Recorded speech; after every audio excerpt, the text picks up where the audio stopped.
Every year, over 3 million body armor vests are produced worldwide, and this number is growing with each new conflict. But have you ever thought that behind these few kilograms of fabric and plates lies a 1,000-year history of the struggle for survival? Once, knights wore armor that weighed more than 40 kilograms, and today we have protection that is lighter than a regular backpack. In 2019, a police officer in the United States survived 15 close-range shots, all thanks to a vest. And now imagine, the materials that save lives can even serve after being disposed of. In this video, you will learn the secrets of creating and the second life of body armor, which never cease to amaze. The idea of protecting the body from impacts and weapons has existed for millennia. Even in the Middle Ages, knights wore heavy metal armor that protected them in battle. However, it wasn't very comfortable, as it weighed tens of kilograms. The modern history of body armor begins in the 20th century, when engineers began to use synthetic materials. In 1965, Kevlar was discovered, an extremely strong and lightweight fiber that became a breakthrough in the creation of body armor. Today, in addition to Kevlar, many innovative materials are used in production, which we will talk about a little later. The very first modern body armor was created in 1969 and weighed over 9 kilograms. Today, it's about 2 or 3 kilograms. The global production of body armor is estimated at approximately 3 million units per year, depending on demand, particularly from the growth of conflicts or the renewal of military stockpiles. The United States is a leader in this field, providing about 40% of the global volume. The creation of body armor begins with the choice of materials. This is a key stage, as the level of protection and comfort depend on them. The main materials for body armor are Kevlar, high-density polyethylene, ceramics, composites, nitrile rubber, and nylon. Kevlar is an ultra-strong fiber that can withstand great loads. Kevlar is so strong that a single layer of it can withstand a force 5 times greater than the strength of steel of the same size. High-density polyethylene is a lightweight but very strong material. Ceramics are used to create plates that protect against bullets. Composites are mixtures of different materials to increase strength. Nitrile rubber and nylon are used for the outer coating, which protects the vest from damage and moisture. Most materials for body armor are made in specialized laboratories and factories. For example, Kevlar is produced in the United States, China, as well as in Europe. Finished rolls of fabric or sheets of polyethylene are transported to production plants, where the magic begins. Depending on the protection class, one body armor vest can cost from $300 to $1,500. Military models with a higher level of protection sometimes exceed $2,000 for a set with armor plates. At the factory, rolls of Kevlar or polyethylene are unwound on large automated machines. The fabric is cut into layers of the required shape using laser cutters. Kevlar remains the most common material. However, the use of ultra-high molecular weight polyethylene is growing by 20 or 30% each year due to its lightness. A body armor vest consists of several layers.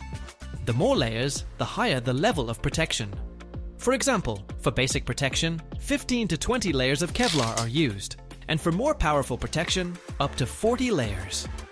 Each layer is treated with special polymer resins to increase strength and bond them together. To protect against large caliber bullets, the body armor is equipped with ceramic or metal plates. These plates are placed in special pockets in the vest. Ceramics can dissipate the energy of a bullet, and metal provides additional protection. The outer layer of the body armor is made of nylon or polyester. This material must be water resistant and wear resistant. At this stage, pockets, Velcro, and other elements are added for convenience. Automated machines stitch all parts of the vest.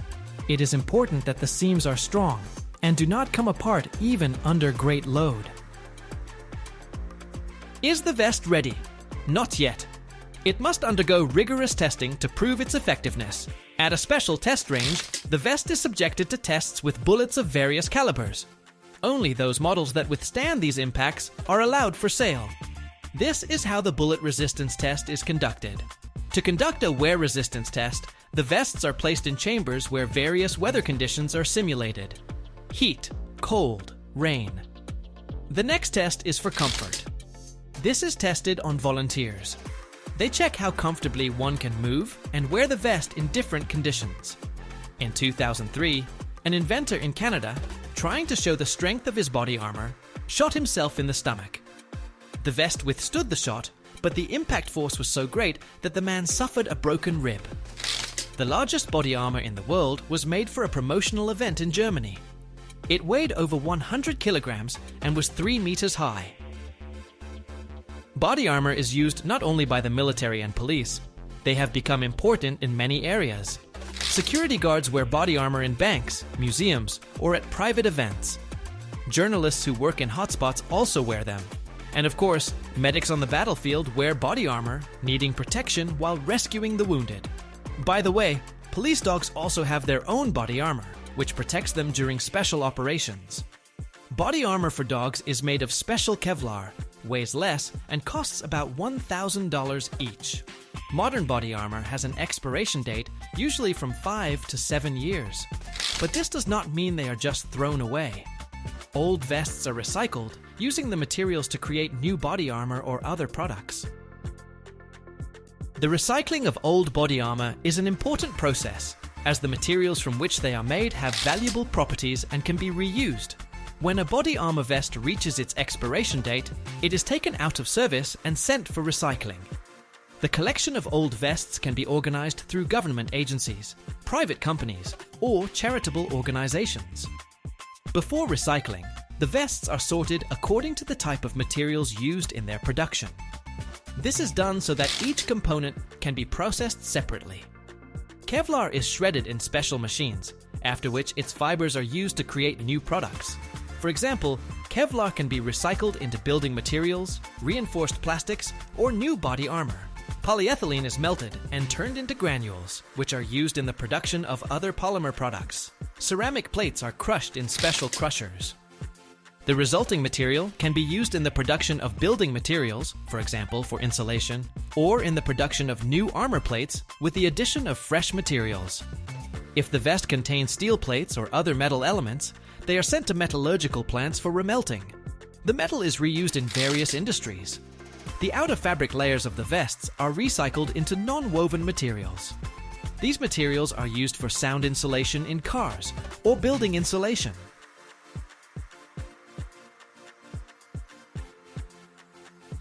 Recycling body armor helps to reduce the amount of waste, as Kevlar and polyethylene decompose very slowly. Some companies are developing biodegradable materials for vests, so that in the future, their recycling will be even easier. Old body armor, which can still provide basic protection, is sometimes sent to conflict zones for use by civilians or volunteers. The recycling industry is constantly evolving. Today, research is aimed at creating technologies that will allow for even more effective recycling of materials, preserving their unique properties. Thus, every retired body armor vest can become part of something new. As you can see, even after their expiration date, body armor continues to serve, albeit in a different form. According to estimates, about 1 million body armor vests are disposed of in the United States each year. This is equivalent to over 5,000 tons of materials, the majority of which can be recycled. Kevlar, the main component of many vests, can take up to 200 years to decompose in the natural environment if not recycled. On average, 1 ton of recycled Kevlar saves about 20 barrels of oil, as this material is a derivative of petroleum products. In the US, some old body armor is used as sound and thermal insulation for walls. They provide excellent sound insulation and can withstand even minor damage. In Europe, old body armor is sometimes used in the creation of art installations dedicated to themes of war and peace.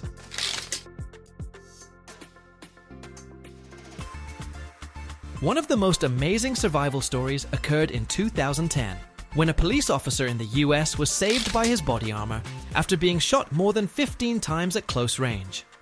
The vest not only withstood the impact, but also allowed the officer to remain on his feet. Inside a steel mill, molten iron glows white at 3,000 degrees. Workers stand 50 feet away. The radiant heat still blisters exposed skin. But look closer at what contains this liquid fire. Gray bricks line the furnace walls, glowing dull orange, yet holding firm. These aren't ordinary bricks. Touch regular clay brick to molten metal and watch it explode into steam and fragments.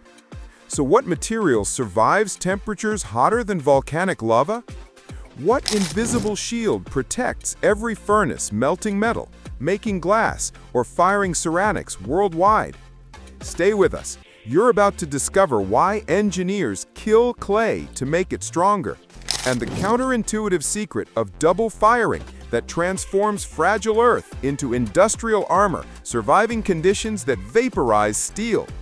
Our story begins in Missouri clay. Deposits formed 60 million years ago when ancient seas deposited aluminum-rich sediments. Excavators rip into hillsides, extracting clay containing over 40% alumina, the magic ingredient. Regular pottery clay melts around 2,000 degrees. High alumina clay? It laughs at 3,000.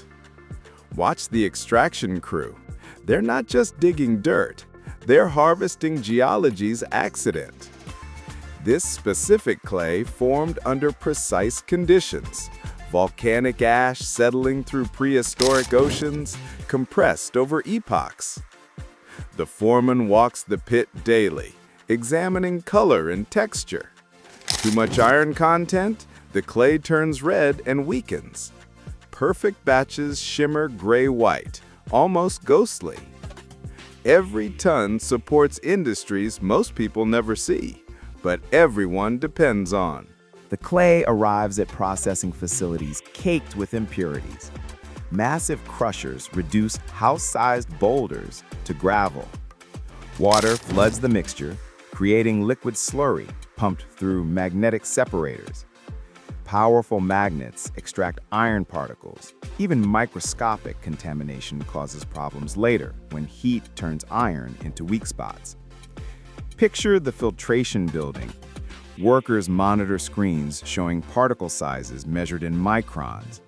The slurry flows through increasingly fine meshes, removing everything except pure clay molecules. The process mirrors diamond cutting, patient, meticulous, unforgiving. One foreman's been doing this 30 years. Clay's honest, he says. Screw up purification, the furnace tells you months later when bricks fail. By then, you've shut down a steel mill. Here's where it gets strange. Before making bricks, they destroy the clay. Giant kilns, tunnel ovens stretching 300 feet, fire raw clay at 2,400 degrees. The material transforms. Water molecules trapped in crystal structure evaporate. Crystals fuse together. The clay dies, becoming chamote, fired aggregate resembling brown gravel. Watch workers dump glowing chamote onto cooling floors. Steam erupts as residual moisture hits air. The material has lost its plasticity forever. You can't reshape it. You can't mold it. Ancient potters would call this ruined clay. Modern engineers call it the secret ingredient. This dead material becomes the skeleton that prevents shrinkage when the final brick gets fired. It's already survived hell once, it won't flinch the second time. Now the resurrection begins. Crushers pulverize chamotte into particles ranging from sand size to powder. Meanwhile, fresh raw clay gets mixed with water, creating a binding paste. The ratio matters obsessively. 70% dead chamotte, 30% living clay. Too much chamotte, the brick crumbles. Too little, it shrinks catastrophically during final firing. Imagine construction workers mixing concrete, but every batch costs thousands, and failure means industrial catastrophe. The mixing drums rotate for 40 minutes. Technicians pull samples constantly, checking consistency. The mixture emerges as damp, grainy paste. Looks like chunky peanut butter, but feels like dense sand. This strange hybrid contains both the dead and the living, the fired and the raw, the stable and the flexible. Hydraulic presses generate forces exceeding 2,000 tons, compressing the clay Shamat mixture into brick shapes. The pressure is critical. It determines density, which determines strength. Watch the press operator. He's worked this machine 18 years. His hands hover over emergency stops, eyes tracking pressure gauges. The bricks emerge slightly damp, surprisingly fragile. You could break one with a hammer. Workers stack them on kiln cars, steel platforms holding thousands of bricks. The cars roll into drying chambers where warm air removes moisture over 72 hours. Dry too fast, surface cracks. Too slow, production bottlenecks. The drying supervisor walks the chambers constantly, adjusting airflow by feel and decades of experience. The final firing begins. Kiln cars enter tunnel kilns heated to 2,600 degrees. The journey takes 48 hours, crawling through zones of increasing temperature. In the first zone, remaining moisture evaporates. Second zone, raw clay begins sintering, particles fusing at edges. The critical third zone pushes temperatures beyond anything the bricks will face in service. You can't see inside operating kilns. The heat would blind you instantly. But infrared cameras reveal the transformation. The bricks glow yellow, then white. At peak temperature, individual clay particles fuse into dense ceramic matrix. The Shamat, already fired once, provides dimensional stability, preventing the shrinkage that would crack ordinary clay. When bricks finally exit, they've transformed into material that will outlast the furnaces they protect. Quality control seems simple. Drop the brick. It should ring like a bell. Clear, sustained tone indicates proper firing and density. Dull thuds mean hidden cracks or insufficient firing. Experienced inspectors can diagnose problems from sound alone. "That's a Saturday brick," one inspector says, tapping a dull specimen. "Someone rushed the firing before weekend. Rejected." But sound testing is just the start. Samples get crushed in hydraulic presses, measuring compressive strength exceeding 10,000 psi. Others get thermal shocked, heated to 2,000 degrees, then water quenched. Survivors prove they'll handle the brutal thermal cycling of industrial furnaces. Failure rate must stay below 0.5%. Even one weak brick can collapse a furnace wall, causing million-dollar shutdowns. Refractory technology emerged from ancient pottery kilns. Early Chinese potters discovered high alumina clay fired harder than anything else. By 1300 AD, Chinese furnaces using primitive refractories reached temperatures melting iron, a feat Europeans wouldn't match for 4 centuries. The Industrial Revolution demanded better. In 1879, Sidney Gilchrist Thomas invented basic refractory lining, enabling the Bessemer process to use phosphorus-rich iron ore. Suddenly, Britain's massive ore deposits became viable. The discovery shifted global power. Whoever controlled refractory technology controlled steel production. Today, specialized refractories enable everything from semiconductor manufacturing to rocket engines. The global industry moves 50 million tons annually. Invisible infrastructure supporting visible civilization. Carbon emissions dropped 41% using modern refractories versus 1950s technology. Better insulation means less fuel heating furnaces. Industry saves $78 billion annually through extended furnace life. Modern refractories last 5 years versus 6 months for old materials, slashing replacement costs. Here's the secret we promised. Refractory bricks work because they're already dead. That double firing process, burning the clay into Shamat, then mixing it with fresh clay and firing again, creates material that's experienced worse than anything it'll face. The Shamat has no shrinkage left to give. The fresh clay binds it together, then dies itself during final firing, becoming equally stable. From ancient clay to modern armor, the cycle completes. We've learned that sometimes strength requires destruction first. Kill the material, resurrect it, kill it again. Only then does it become immortal, standing guard in furnaces that never sleep, protecting the industrial processes keeping civilization running. That humble gray brick isn't just holding back heat, it's holding back chaos. Every second, factories worldwide produce carbon fiber threads 10 times stronger than steel, yet 5 times lighter. Picture this. A strand thinner than human hair supports weights exceeding 400 pounds, more than 2 adult humans hanging from a thread, invisible at arm's length. These black filaments, woven into composites, form invisible to radar bombers, Formula One monocoques surviving 200-mile-per-hour crashes, and prosthetic limbs outperforming natural bone. How does ordinary plastic transform into material stronger than steel through fire? Why do engineers call carbon fiber the black aluminum, revolutionizing everything from spacecraft to tennis rackets? Stick around till the end. You'll discover the jaw-dropping reason carbon fiber doesn't break like metal but unravels like fabric, why recycling it became a technological arms race, and the shocking truth about what happens inside furnaces hotter than volcanic lava when atoms reorganize into crystalline perfection. The story begins with polyacrylonitrile, pan fiber, the plastic precursor looking like white cotton thread. Massive spinning machines standing 3 stories tall in climate-controlled facilities extrude molten pan through spinnerets containing 50,000 microscopic holes.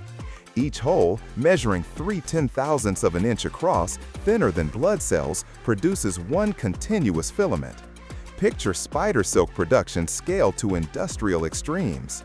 These filaments emerge at speeds reaching 3,000 feet per minute, fast enough to cross football fields in seconds. Chemical baths stretch the fibers, aligning polymer chains parallel to fiber length. This molecular orientation determines everything. Randomly oriented polymers create weak thread. Aligned chains create strength rivaling steel. Workers monitor tension constantly. Variations of 2% cause inconsistent properties requiring entire batches, thousands of pounds worth, to be scrapped. The pan production facility operates 24/7, producing 50 tons daily, enough fiber to circle Earth's equator if laid end to end.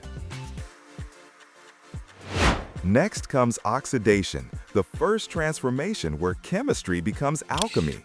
Massive ovens, stretching 200 feet long like horizontal tunnels, heat pan fibers to 500 degrees Fahrenheit in pure oxygen atmosphere. Inside these furnaces, oxygen atoms attack carbon-hydrogen bonds in the polymer backbone. Hydrogen burns away as water vapor, leaving behind carbon-nitrogen ladder structures stabilized through cross-linking.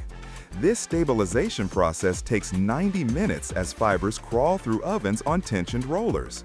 Temperature control matters critically. Too hot, fibers ignite catastrophically. Too cold, cross-linking remains incomplete, causing failure during subsequent heating. The oxidation chamber maintains oxygen concentration at 23% with tolerance of 0.5%. Operators monitor fiber color constantly, watching white pan transform through yellow to dark brown. That color change represents chemical metamorphosis, polymer becoming something fundamentally different, no longer meltable, now heat-resistant enough to survive temperatures that vaporize aluminum. Giant carbonization furnaces, operating at temperatures exceeding 3,000 degrees Fahrenheit, complete the transformation. These aren't ordinary ovens, they're inert atmosphere chambers purged with nitrogen gas, creating environments where oxygen molecules cannot exist. Inside this oxygen-free inferno, stabilized fibers lose nitrogen, hydrogen, and other non-carbon elements through thermal decomposition.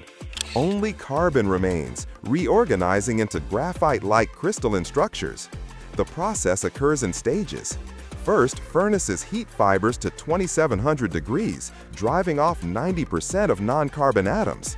The fiber shrinks 25%, density increasing as material compacts. Second-stage furnaces push temperatures to 4,000 degrees for graphitization, the process aligning carbon atoms into perfect hexagonal sheets stacked like microscopic playing cards. This crystalline perfection gives carbon fiber its extraordinary properties. Processing takes 3 hours, crawling through furnace sections totaling 1,000 feet long. One power interruption, one oxygen leak, and fibers oxidize catastrophically, burning like magnesium flares, destroying millions in equipment. Now comes surface treatment, electrolytic oxidation creating reactive sites for resin bonding. The carbon fiber, now black as obsidian and measuring just 0.003 inches diameter, passes through electrolyte baths while electric current flows through it. This electrochemical attack roughens the fiber surface at nanometer scale, creating anchor points where epoxy resins chemically bond. Picture this: untreated carbon fiber in epoxy resin slides apart like oiled rope, strong individually but weak as composite. Surface-treated fiber bonds molecularly to resin, creating integrated structure where fiber and matrix function as single material. Modern aerospace composites achieve interface strengths exceeding 12,000 pounds per square inch, meaning the bond between fiber and resin is stronger than many metals themselves. This step is critical because composite strength depends not just on fiber properties, but on load transfer efficiency from matrix to fiber. Poor surface treatment causes delamination, layers separating under stress, the characteristic failure mode making carbon composites unravel rather than fracture. The sizing application follows, coating fibers with protective polymer layer. Massive rollers submerge fiber tows, bundles containing 12,000 individual filaments through sizing baths containing proprietary polymer formulations. This coating serves triple purpose: protects fibers during handling, improves resin wetting during composite layup, and provides limited abrasion resistance. Workers wind treated fiber onto spools holding 10 miles of continuous filament. These spools, weighing 200 pounds each, ship to composite manufacturers worldwide. Quality control inspects random samples continuously. Tensile testing machines pull individual fibers until failure, measuring breaking strength, elastic modulus, and elongation. Modern aerospace-grade carbon fiber withstands stresses exceeding 800,000 pounds per square inch, 50 times stronger than structural steel.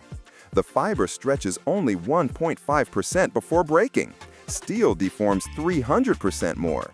That limited elongation explains why carbon structures crack suddenly rather than bending. No warning, just instantaneous failure when stress exceeds capacity.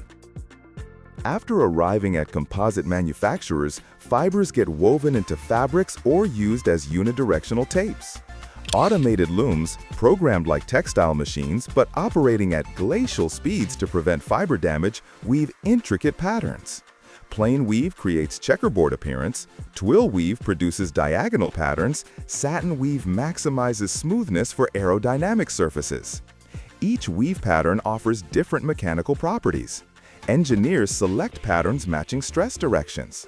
Picture this: laying up carbon composite resembles origami, with materials costing $300 per pound. Technicians cut fabric patterns, stacking layers in precise orientations. Each ply orientation, 0 degrees, 45 degrees, 90 degrees, contributes specific strength characteristics. A typical aerospace laminate contains 40 plies, each 0.005 inches thick, creating structures 8 inches thick, yet lighter than equivalent aluminum.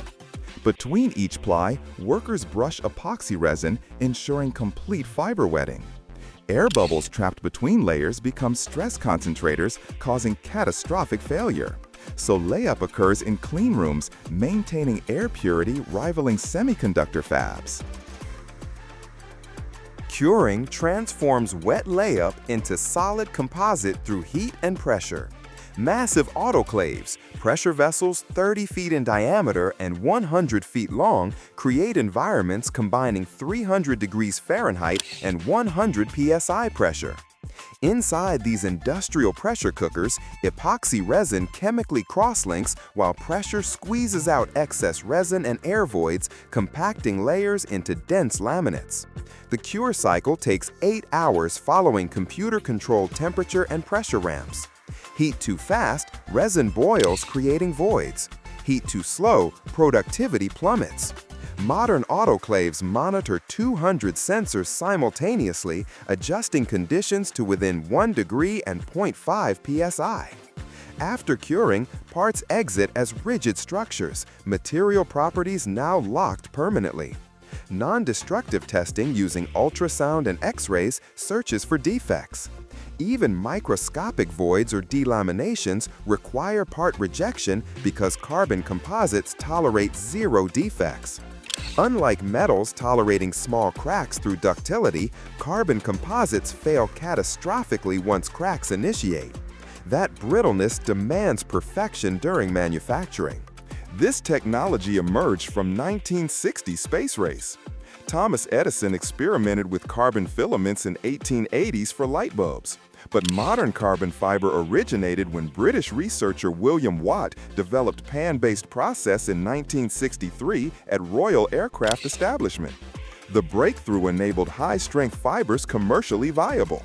Formula One adopted carbon fiber in 1981 when McLaren built the first composite monocoque chassis.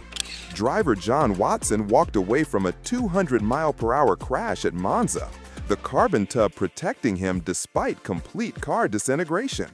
That demonstration convinced aerospace industry.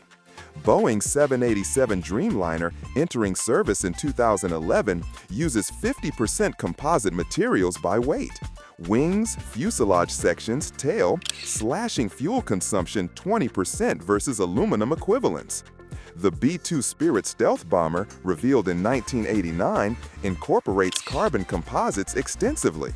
The radar-transparent properties, combined with geometric shaping, create aircraft virtually invisible to detection. Today, carbon fiber production exceeds 120,000 tons annually, growing 15% yearly as industries discover applications from wind turbine blades to bicycle frames. Carbon emissions drop by 32% when using carbon fiber in aircraft versus aluminum. Lighter structures require less fuel over millions of flight miles. Industry saves over $68 billion annually through weight reduction in transportation. Wind turbines using carbon fiber blades generate 18% more electricity through longer, lighter blades, impossible with fiberglass. So here's the secret promised. Carbon fiber doesn't break, it delaminates. Unlike metal fracturing through crack propagation, carbon composites fail through layer separation. Impact damage creates barely visible surface dimples, hiding extensive internal delamination, while composites require ultrasonic inspection after any impact. That failure mode makes recycling challenging. You can't melt carbon fiber like aluminum. Heating destroys the crystalline structure that provides strength. Current recycling uses pyrolysis, heating composites to 1,000 degrees in oxygen-free environments, burning away resin while preserving fibers. Recovered fibers retain 70% of original strength, creating secondary markets. From plastic thread to aerospace revolution, cycle completes. Carbon fiber represents humanity's ability to reorganize matter at atomic level, creating materials nature never intended. We've learned to cook polymers in furnaces hotter than volcanoes, aligning carbon atoms into crystalline perfection, stronger than any metal, yet lighter than water. That thread, thinner than hair, doesn't just reduce weight. It enables impossible structures. Aircraft wings spanning 200 feet without internal support. Prosthetics stronger than bone. Spacecraft components surviving forces that pulverize steel. We've engineered the future, one microscopic fiber at a time. The metal that protects all other metals from rust. Picture this: 70% of the world's steel is covered with a thin layer of zinc. Bridges, skyscrapers, cars, ships, everywhere zinc stands guard, taking the hit from corrosion. Every second, the world produces 1.5 tons of zinc, 14 million tons per year. It's the fourth largest metal by production volume on the planet, after iron, aluminum, and copper. But they extract it unusually. Zinc is vaporized at 1,800 degrees Fahrenheit, and the vapor is collected. Yes, the metal turns into gas. How do they turn gray ore, mined a mile underground, into a bluish-silver metal that sacrifices itself for others?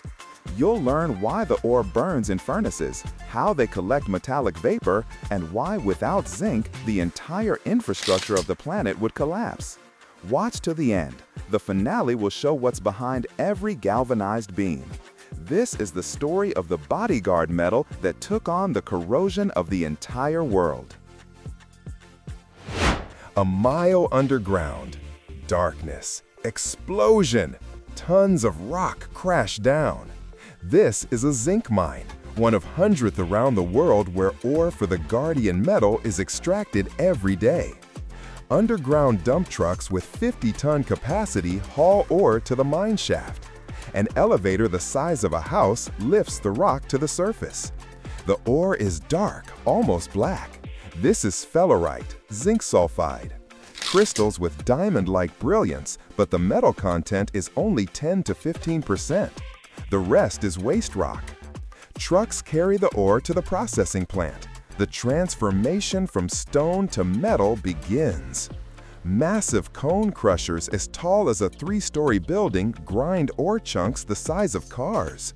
The noise is deafening. The rock is crushed into gravel the size of fists. Then the gravel goes into ball mills, rotating steel drums 16 feet in diameter, filled with steel balls the size of watermelons. The drum rotates, balls fall, grinding the ore into fine powder. After 8 hours of grinding, you get gray dust, particles the size of sand grains. The ore powder is mixed with water, creating gray liquid slurry called pulp. It's pumped into huge flotation machines, tanks with volumes of 3,500 cubic feet. Chemical reagents are added, foaming agents and collectors. Mixers are turned on and air is fed from below. The magic of flotation begins. Millions of air bubbles rise through the pulp. Particles of sphalerite, zinc ore, stick to the bubbles and float up. A gray foam forms on the surface, 20 inches thick. This foam contains zinc. Waste rock settles to the bottom and is drained off. The foam is collected, filtered, dried. The result is concentrate, powder containing 50 to 60% zinc. From 100 tons of ore, you get 10 to 15 tons of concentrate. This concentrate is loaded into rail cars and shipped to the smelting plant. There begins the real alchemy, turning powder into molten metal. And this is a process where metal turns into vapor. At the plant, concentrate is loaded into fluid bed roasters, massive steel cylinders 66 feet tall. Hot air under pressure is blown in from below. The concentrate powder lifts up, floating in the air like dust. Gas burners are ignited. Temperature rises to 1,650 degrees Fahrenheit. The zinc sulfide ignites. Yes, the ore burns. Sulfur oxidizes, releasing enormous amounts of heat. Sulfur gas flies up the stacks. It will be captured and turned into sulfuric acid. And zinc sulfide transforms into zinc oxide, a gray-white powder. The temperature in the furnace is so high that the walls glow red. The roasted concentrate, zinc oxide, is cooled and mixed with coke, crushed coal. The proportion, 3 parts oxide to 1 part coke. This mixture is loaded into vertical retort furnaces, steel towers 50 feet tall, lined inside with refractory silicon carbide. Heating begins. Temperature starts climbing. 1,800 degrees, 2,000 degrees, 2,200 degrees. At 2,200 degrees Fahrenheit, carbon begins taking oxygen away from zinc oxide. A reduction reaction occurs. But something amazing happens. Zinc doesn't melt. Its boiling point is only 1,665 degrees, but the furnace is at 2,200. so zinc immediately turns into vapor, metallic vapor. Inside the furnace, atoms of gaseous zinc are flying around. The vapors rise up and exit the furnace through piping. They enter a condenser, a special cooled chamber. Temperature in the condenser is around 840 degrees, below boiling point but above melting point of zinc. The vapors condense. Drops of molten zinc settle on the condenser walls, glowing orange. Liquid metal flows down the walls and collects in a receiver. This is crude zinc, contains impurities of lead, cadmium, iron. Purity around 98%. Each furnace produces up to 100 tons of zinc per day. The metal is cast into molds. The result is ingot bars weighing 55 pounds each, silver gray with a bluish tint. For some applications, pure zinc is needed. Then it's refined, purified by distillation. Crude zinc is heated to boiling in a vacuum furnace. Under reduced pressure, boiling point drops to 1,300 degrees. Zinc vaporizes while impurities remain solid. Zinc vapors are condensed in a cooler. The result is refined zinc with 99.99% purity. This zinc is cast into ingots. On the ingot surfaces, a characteristic pattern forms, crystalline designs resembling frost flowers on glass. This is called zinc flowers. Ingots are stacked. Zinc is ready for use, but its main application awaits in hot dip galvanizing baths. There, steel products will receive corrosion protection. The process looks impressive, like baptism of metal by fire. A steel beam 40 feet long is immersed in a bath of molten zinc. Temperature 840 degrees. The beam completely disappears in the silvery liquid. Chemical reaction begins instantly. Zinc reacts with iron on the steel surface, forming a layer of intermetallic compounds, a solid alloy of zinc and iron. This layer bonds permanently to the steel. On top, a layer of pure liquid zinc. The beam is held in the bath for 1 to 2 minutes. Then it's pulled out. Excess molten zinc drains back.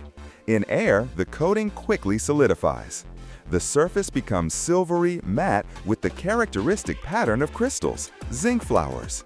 Coating thickness from 2 to 8 thousandths of an inch. That's just fractions of an inch, but it's enough. The galvanized beam won't rust for 50 to 70 years. Even scratches aren't scary. Zinc continues protecting. It's about electrochemistry. Zinc is more active than iron. When corrosion begins, zinc oxidizes, not steel. Zinc sacrifices itself, protecting iron. This is called cathodic protection. World production of galvanized steel, 55 million tons annually. This uses 6 million tons of zinc. Without zinc, modern cities would be impossible. 70% of zinc goes to protecting steel. But there are other applications. Brass, an alloy of copper and zinc, has been known for thousands of years. Contains 15 to 45% zinc. Golden, strong, easily worked. Brass is used for plumbing fixtures, musical instruments, cartridge cases, decorative items. Zinc die casting, a method for manufacturing complex parts for automotives and electronics. Molten zinc is injected under pressure into steel molds. The result is complex-shaped parts accurate to tenths of thousands of an inch. Zinc batteries, still used by the billions. Zinc powder in chemical industry. Zinc oxide in rubber industry, cosmetics, medicine. Zinc ointment heals wounds. World zinc mining, 14 million tons per year. China produces 40%, 5.5 million tons. Peru, Australia, USA, India, other major producers. Zinc price, around $3,000 per ton. The history of zinc as a separate metal began late. Europeans knew brass since ancient Rome, but couldn't obtain pure zinc. The problem, zinc evaporates when heated. Indian and Chinese metallurgists in the 16th century learned to condense zinc vapors in closed retorts. In Europe, Pure zinc was obtained by German chemist Andreas Markgraf in 1746, but mass production began in the 19th century. Revolution happened in 1836 when French engineer Stanislas Sorel discovered the hot galvanizing process. He found that immersing steel in molten zinc protects from corrosion. This changed construction forever. Before galvanizing, steel structures rusted within years. With galvanizing, they served for decades. The Eiffel Tower is painted, but many bridges from that era are galvanized and still standing. Today, without galvanized steel, skyscrapers, bridges, power lines, ships are impossible. Zinc, the invisible guardian of infrastructure. And so, having traveled from explosions a mile deep through giant crushers and flotation tanks, through fluid bed furnaces at 1,650 degrees and retort towers at 2,200, through transformation into metallic vapor and condensation, zinc emerges, the bodyguard metal of modern civilization. The silvery metal that sacrifices itself, protecting steel from rust. The fourth largest metal by production on the planet, without which all infrastructure would collapse. Every time you see a steel bridge beam, a roofing sheet, or a car body, know they're protected by a thin layer of zinc as thick as a human hair. A layer that takes on corrosion, oxidizes instead of steel, slowly destroys itself, saving the structure. This is a story of nobility at the atomic level. How one metal protects another, sacrificing itself.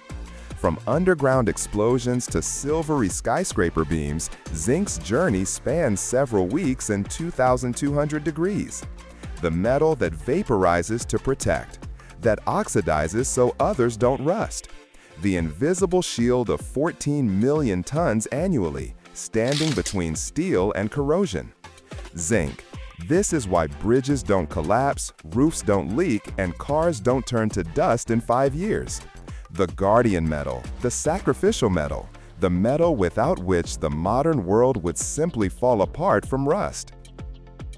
Every second, 441 nuclear reactors worldwide generate electricity for 1 billion people. But here's what keeps engineers awake at night. Each reactor core operates at temperatures reaching 3,600 degrees Fahrenheit, hot enough to melt concrete, vaporize water instantly, and turn steel into liquid. The only barrier between civilization and nuclear catastrophe is a single steel vessel forged from a 600-ton ingot without a single weld. Picture the weight of 4 blue whales compressed into one seamless cylinder, standing guard over controlled atomic fire. How does humanity forge the largest single-piece objects ever created? How do engineers ensure steel survives conditions that would liquefy most metals? Stick around till the end. You'll discover why only one company on Earth can manufacture these reactor vessels, the jaw-dropping reason welds are forbidden, and the shocking truth about what happens when forging goes wrong at the atomic scale. The story begins at Japan Steel Works in Muran, Japan, the only facility worldwide capable of forging complete reactor pressure vessels from single steel ingots. This monopoly isn't marketing, it's physics.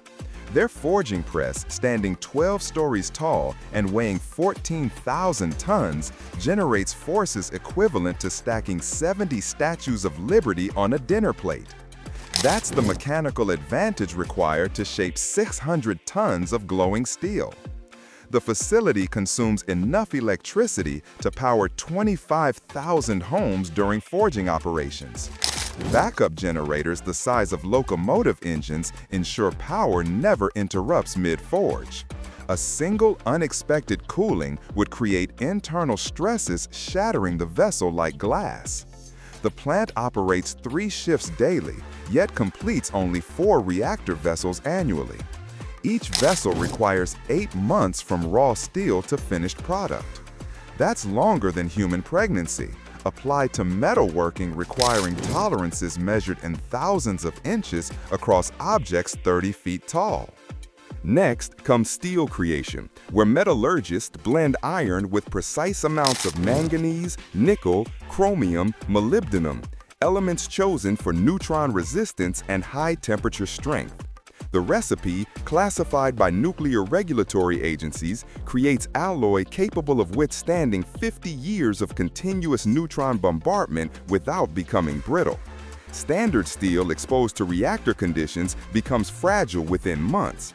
Reactor-grade steel must maintain ductility for half a century.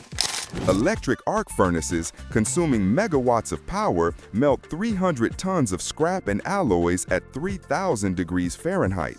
Molten steel flows into massive ladles lined with refractory bricks capable of containing liquid metal without dissolving.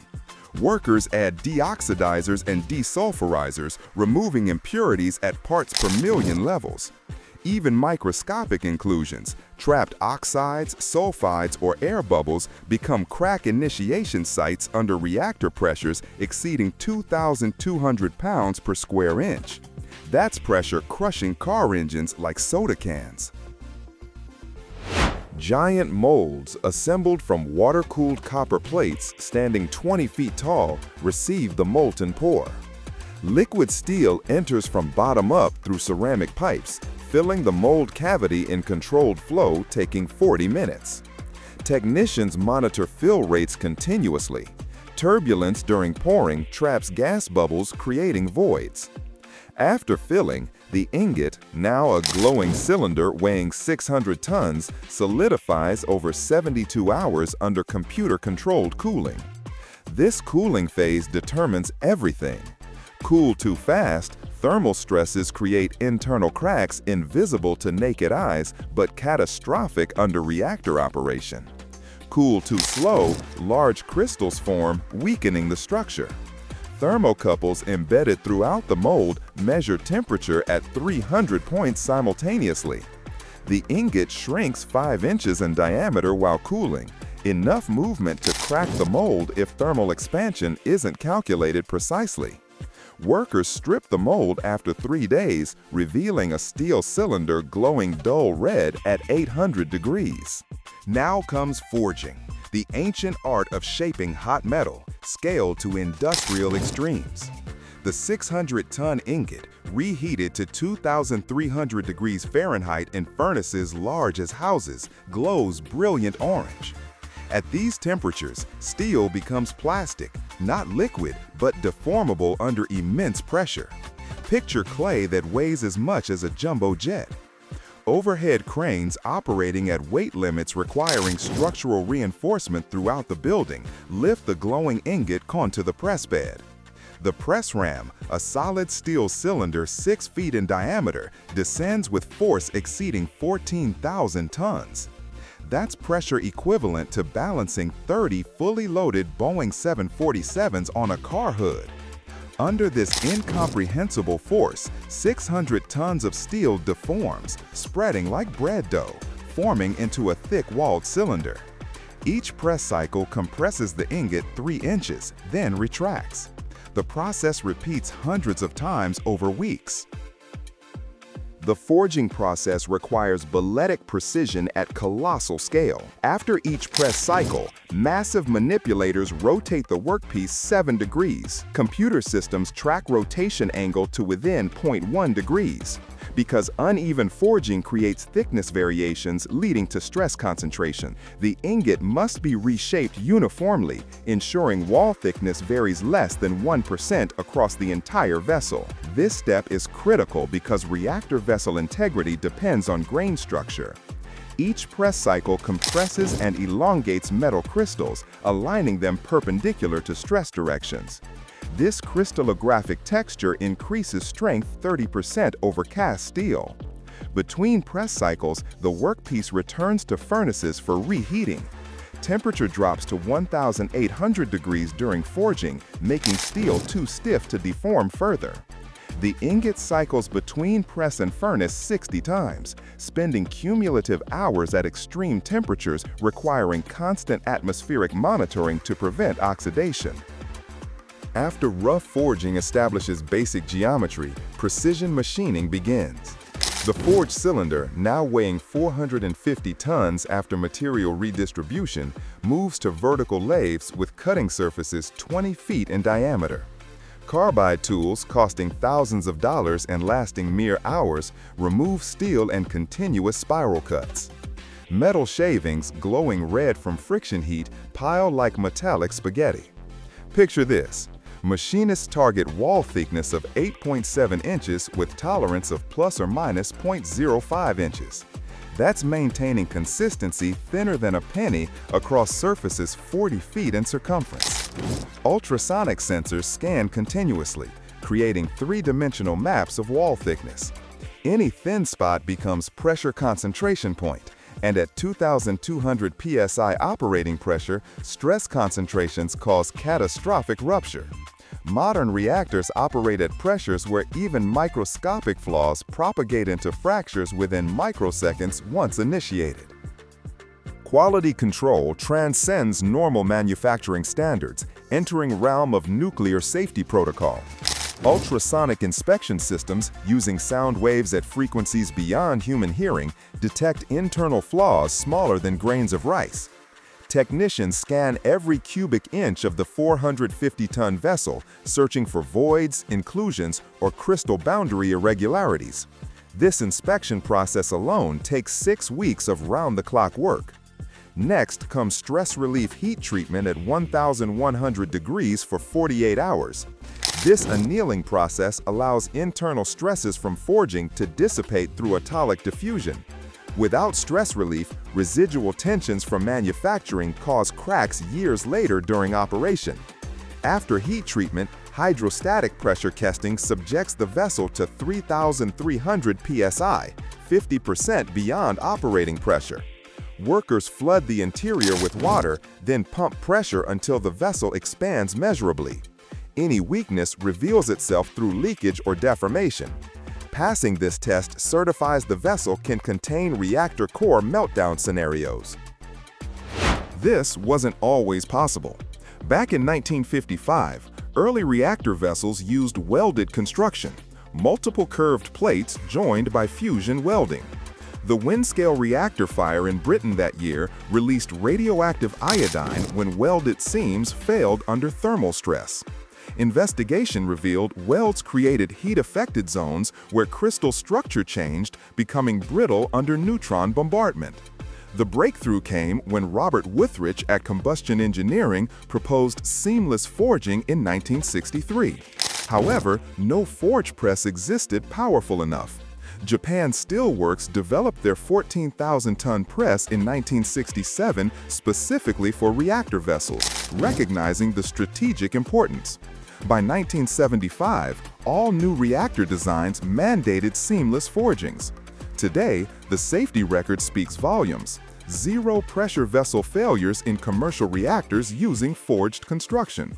The few accidents that occurred, 3 Mile Island, Chernobyl, and Fukushima, involved cooling system failures, not vessel integrity. Those forged steel shells contain disaster, preventing far worse outcomes.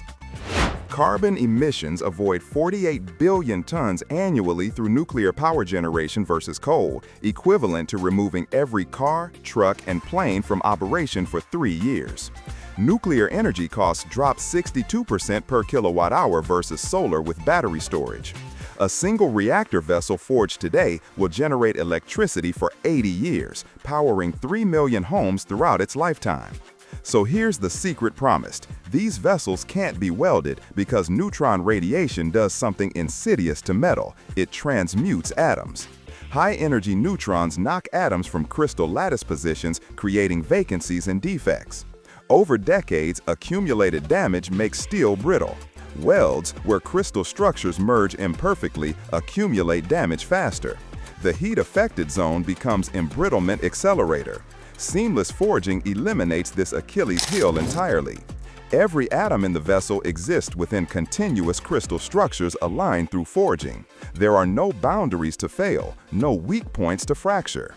From 600-ton ingots to civilization's guardians, cycle completes. We've engineered the ultimate containment, steel vessels standing between humanity and atomic fire for generations. These aren't just industrial products. They're monuments to engineering paranoia in the best sense. Over-engineering driven by understanding that failure means catastrophe. That forged steel cylinder represents humanity's ability to harness cosmic forces while building redundant safety margins into physical structures. We've learned to respect the atom's power by building cages worthy of containing it. Without nickel, Tesla's electric vehicles wouldn't exist. Every year, over 3 million tons of this silvery metal get extracted from Earth's crust, 70% destined for stainless steel, 30% powering the battery revolution transforming transportation. Picture this. Inside every electric car battery, nickel accounts for up to 80% of cathode weight, storing the electrical energy making 500-mile ranges possible. How does rock buried 2 miles underground become the metal enabling carbon-free futures? How do ancient asteroid impacts create deposits worth billions? Stick around till the end. You'll discover why this metal, discovered in 1751, became overnight the most critical resource for climate solutions, and the shocking environmental price we pay for every kilowatt-hour stored. The story begins in Sudbury, Canada, ground zero for one of Earth's largest meteorite impacts. 2 billion years ago, a 6-mile-wide asteroid slammed into primordial crust with force equaling 6 billion Hiroshima bombs. That cataclysmic collision melted rock 60 miles deep, concentrating nickel-rich magma into deposits mining companies extract today. Standing at crater's edge feels like visiting Earth's wound that never healed. Modern mining descends through vertical shafts, plunging 7,000 feet, deeper than 6 Empire State Buildings stacked vertically. Massive cage elevators, traveling at speeds exceeding 30 miles per hour, drop miners into darkness in under 4 minutes. That's falling through bedrock older than complex life itself. Underground, temperatures reach 120 degrees Fahrenheit from Earth's geothermal heat, requiring industrial air conditioning, pumping cold air through 40-mile tunnel networks. Next comes extraction, where explosive specialists drill blast holes following nickel-bearing veins. Charges containing ammonium nitrate, industrial explosive used in quantities measured by tons, fracture solid rock with controlled violence. The deafening thunder from underground blasts shakes surface buildings miles away, rattling windows in synchronized waves every afternoon at precisely 4 o'clock shift change. Giant load haul dump machines, nicknamed LHDs, and standing tall as double-decker buses, scoop 50 tons per bucket. Picture mechanical mastodons navigating tunnels barely wider than their frames. Operating in perpetual darkness, illuminated only by headlamps, drivers maneuver 60-ton machines through labyrinths where wrong turns mean hours backtracking. Every shift, these machines transport 15,000 tons of ore, weight equivalent to 75 blue whales, through underground highways to crushing stations. Surface processing begins where jaw crushers, standing 4 stories tall with opening widths matching garage doors, pulverize boulders into gravel-sized chunks. With bone-rattling vibrations felt through steel-toed boots, hydraulic jaws generate crushing forces exceeding 15,000 pounds per square inch. Operators monitor crack propagation. Rocks splitting wrong create jams requiring dangerous manual intervention with jackhammers. Conveyor systems stretching 8 miles, longer than Central Park, transport crushed ore to grinding mills. Inside rotating drums 30 feet in diameter, 25-ton steel rods tumble with ore, creating grinding cacophony resembling continuous thunder. Processing 12,000 tons hourly, that's loading freight trains non-stop. This powder, finer than beach sand, flows to flotation cells, where chemicals separate nickel sulfides from waste rock using bubble physics. Nickel concentrate emerges containing 20% metal, ready for the real challenge: purification. Next comes roasting, a pyrometallurgical inferno where concentrate gets heated in massive kilns to 1,400 degrees Fahrenheit. At these temperatures, sulfur burns away as sulfur dioxide, leaving behind nickel oxide mixed with iron. Picture industrial-scale barbecuing where the meat is rock and smoke contains compounds requiring scrubbing before atmospheric release. The roasted material, now crumbly and porous like volcanic pumice, moves to smelting furnaces, where temperatures climb to 2,600 degrees Fahrenheit. Electric arc furnaces, consuming power equivalent to small cities, enough electricity to run 12,000 homes, melt oxide into liquid matte.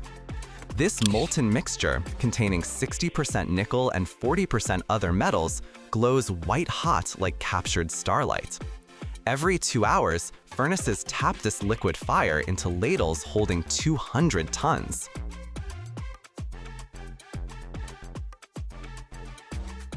The purification process intensifies with converting, where oxygen blasted through molten matte at supersonic speeds burns away remaining sulfur and iron. Massive Peirce-Smith converters, rotating horizontal cylinders 40 feet long, operate like blast furnaces lying sideways. Inside these rotating drums, chemical warfare occurs.